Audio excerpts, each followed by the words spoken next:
All right, Aries, thanks for tuning in to your November of 2014 horoscope. My name is Athen, and let's have a look. There's a lot of emphasis, actually, this month on Saturn and Pluto.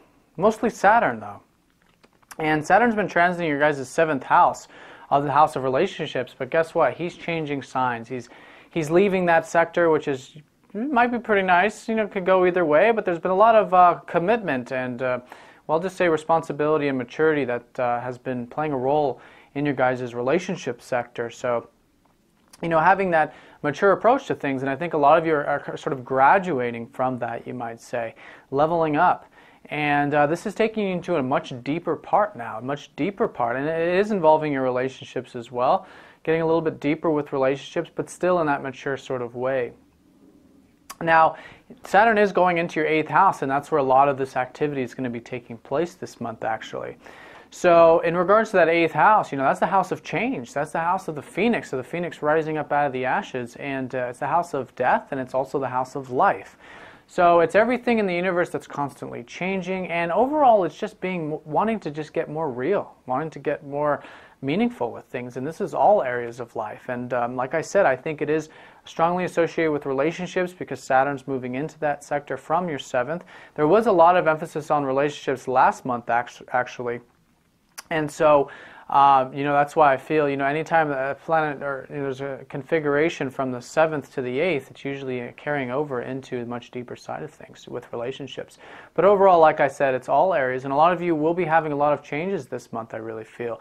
Or wanting some change is really what I'm feeling, because, you know, with Saturn is our, he's the structure to our lives, and it's the aspect of ourselves that wants structure. And so there's change that needs to take place in order for there to be structure. There needs to be things that need to be rebuilt constructively. You know, Saturn in the 8th isn't all destructive like, say, if Pluto was there. It's still building, but it's looking at it like an architect and saying, okay, what areas need to be reworked, what areas need to be fixed, and then making those adjustments. Now, because you've got the Sun and Venus and Mercury changing signs as Saturn changes signs into your 8th, there is, I feel, especially with Venus, a wanting to do this. I think this is where you guys are ready to make those changes. And it starts with Venus. Venus goes over Saturn, which is finishing up again, I feel, with the relationship side of things, and perhaps even some of you getting a little bit more firm and responsible with your finances as well. But she goes into the 8th first, and she's leading the way, which is usually an indication of wanting, because that's what Venus is all about. It's the desire of wanting the pleasures of that area. So the joy and the pleasures of what that brings. And then the Sun comes in, which is about the inner joy, the expression, the happiness, and all of that sort of thing, and then followed by Mercury later on in the month. And they're all going over Saturn, and that's why there's a strong emphasis with Saturn. Saturn rules your career too, by the way, for you guys. So a lot of you, I think maybe a lot of changes will be happening in the career front over the next 2.5 years for you. Minor, not major, you know, and because Saturn, again, builds, is not destructive. And yeah, and wanting to do that. And so a lot of you can actually achieve a lot in your careers over the next 2.5 years when you are taking the approach of change, understanding the importance of change and growth and transformation when it comes to that area of your life. So that's overall the general emphasis. Now there's a specific date that does have some significance, and that is the 10th, when Mars goes over Pluto. So on that conjunction day, there's a tremendous amount of energy, and this is just after Saturn changes signs. So what I really feel is if there is any major changes you guys are wanting to make in those areas, perhaps in your life path area, but also I'm feeling strongly with your career or anything that's any type of commitments that you have. Either way, around the 10th, utilize this energy.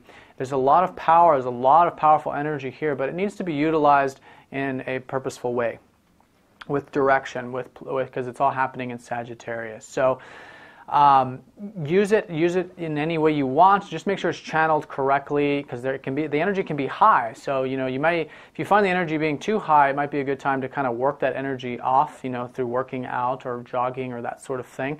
But in either case, if it's channeled, there can be a lot done this month, and it is a very productive month with all this emphasis on Saturn. So early in the month on the 6th, we've got the full moon, and this is happening in Aries. So there is a culmination, it's happening in your guys' first house. So you guys are, I feel, this month, early in the month, really becoming aware of your ambitions, your drives. And that's, I think, what's really fueling and really beginning a lot of these changes that you're going to want to make. And it has to do with knowing what your desires are, knowing what's important to you. So really utilize the time around the 6th to really reflect and come close to that intuition that you should be gathering around that time period, because that's going to give you a lot of the insight that's necessary. Because the first house, it's about setting intentions. And when we're clear about these intentions, then our energy is utilized in the right way. And that's the first part of manifestation, is knowing the intention, setting the intention. So be clear on that. I really feel be clear on knowing what you want to do, what changes you want to make, and then you're going to have the energy with Mars and Saturn to do those changes. This month is pivotal, but also for the next 2.5 years while Saturn's in that 8th. Now, towards the end of the month, Mars will be conjuncting your guys' midheaven, which is the top of the chart, which is again suggesting a very strong emphasis on career for you guys this month. So around the 27th, I think a lot of you are going to want to start putting energy into the career side of things. And so utilize that. And Mars will be there for, his normal transit of almost 2 months. So utilize that energy into your career, because it's there, it's available. Okay, and I feel that's the transformative energy that's really fueling this, because Mars does rule your 8th house. Now the new moon is on the 22nd, and this is where I really feel new beginnings really take place in that 8th house sector. And when the transformations are really going to start to, and it's just a new path, and that's when the new path is really going to start. It seems like earlier in the month, there's the thinking about it, there's the wanting it, maybe enjoying it, maybe tinkering around with it a little bit, but it's not until towards the end of the month on the 22nd is there, I think, the new fresh start in that area. But in either case, if you're feeling it, because it's all affecting us different individually, is to utilize this energy. Very productive, like I said, and there's energy available. But around the 22nd, use that time to start the new projects, to utilize the new things, or to take that energy and move it into a new direction. All right, guys, now the last thing is we've got some station directs happening this month. We've got Neptune going station direct and Chiron going direct, both in your 11th house in Aquarius. So for those of you who over the past 5 months or so may have been feeling a little bit of a inhibition to your freedom, or you've been reflecting on what's important to you as far as your ideals and freedom and everything Aquarian, things now move forward for you in that area. And of course, it's going with the flow. And so if things didn't feel like they were flowing in that area, they will now that Neptune starts to go direct. Because when Neptune's retrograde, it creates kind of a fog and a kind of haze over that area. And it's a time of going within and reflecting on it. So if on the external it hasn't seemed like things are going to start flowing, hasn't been flowing, excuse me, then when Neptune goes direct, that's when the external starts to flow.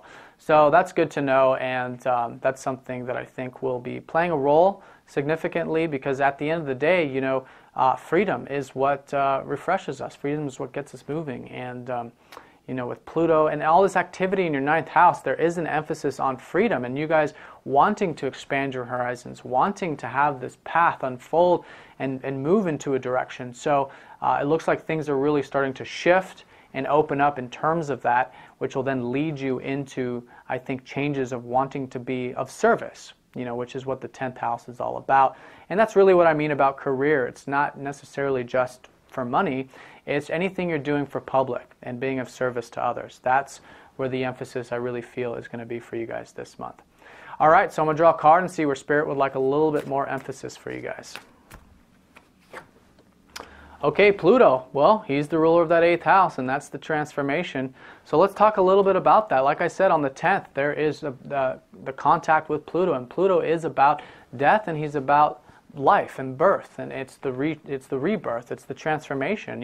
The Tarot card is the Tower, and that is all about restructuring and but being a co-creator, with this energy, wanting to make changes, then it's not so destructive.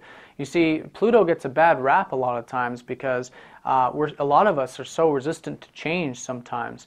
But when we want to make the changes, when we want to go with the, with the tides, and when we're really ready to release the things that aren't serving us, essentially, and we're open to a new path, because this is all happening in Sagittarius. So when we're open to this new path that's unfolding in whichever way that the universe has it planned for us, and we're going with the flow in that sense, and we're allowing things to release, then we're in alignment with it, especially if we take initiative and we step into that power and we say we want to make these changes, and we start actively making those changes. Then it's totally in alignment with Pluto.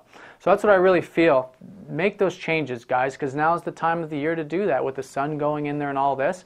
And now for the next 2.5 years with Saturn there, it's the major cycle of needing to make some structural changes to your life, and that is going to lead you into a more expansive period once once the sun and everything go in there next month, but also in the big picture in the next 2.5 years.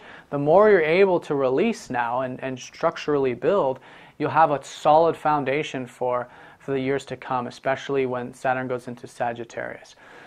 All right, guys, well, I hope you enjoyed. Please let me know if you have any specific questions. Take care, and I'll see you next time.